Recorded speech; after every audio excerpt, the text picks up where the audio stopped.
Praise the Lord. ఈరోజు Bible ధ్యానము, నరభక్షకుని గూర్చి జాగ్రత్తగా ఉండుము.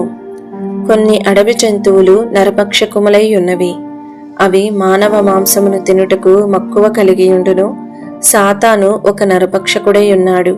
నరమాంసము వానికి ఇష్టము, కాని వాడు ఆశతో వెదకి వెంటాడు. ఈ నరమాంసము కండరములతో రక్తముతో ఏర్పడినది కాదు.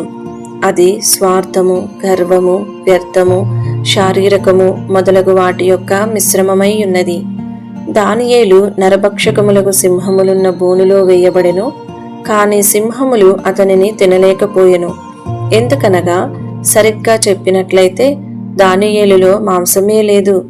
అతడు శరీరుల మధ్య నివసించని ఆత్మ మనుషుల వర్గమునకు చెందినవాడు. సాతాను గర్జించు సింహం వలె మాంసము కొరకు వెదకుచూ తిరుగుచున్నాడు, కాని నీలో మాంసము లేనంత వరకు వాడు నిన్ను ముట్టుకొనజాలడు. పంది మాంసము కొరకు తొట్టిలో పందుల పెంపకము జరిగించినట్లుగాని మనుష్యుల శారీరత్వమును పెంపారజేయుటకై లోకమును తన గుహగా శారీరత్వపు తొట్టిగా సాతానుడు మార్చుకున్నాడు. ఈ తొట్టిలో వాని ప్రతినిధులైన దుష్ట ఆత్మలు శారీరకమైన సరుకులను సరఫరా చేయుచున్నవి.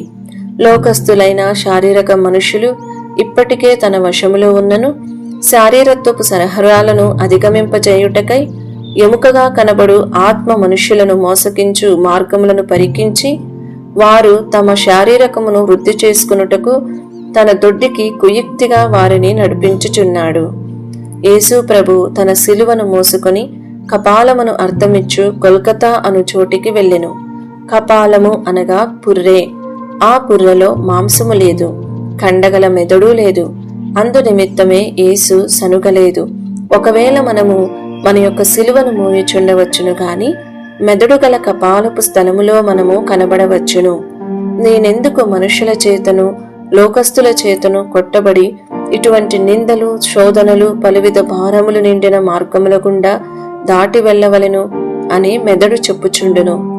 మాంసమును మెదడును తీసి పారవేసి మనము దానియేలు వంటి శ్రేష్టమైన బుద్ధిని, మహిమాస్వరూపి అయిన ఆత్మను, దేవుని ఆత్మను ధరించుకొందుము గాక. పేతురు రాసిన మొదటి పత్రిక 4వ అధ్యాయము 14వ వచనము. దానియేలు హెచ్చింపబడెను, మనము కూడా మహిమపరచబడెదము. ఈ వీడియో యొక్క పూర్తి స్క్రిప్ట్ కావాలంటే దయచేసి డిస్క్రిప్షన్లో చూడండి. ఈ వీడియో ఆంగ్లము మరియు హిందీ భాషలలో కావాలంటే ఛానల్ను సబ్స్క్రైబ్ చేయండి మరియు వీడియోలను క్రమంగా అనుసరించండి. Praise the lord.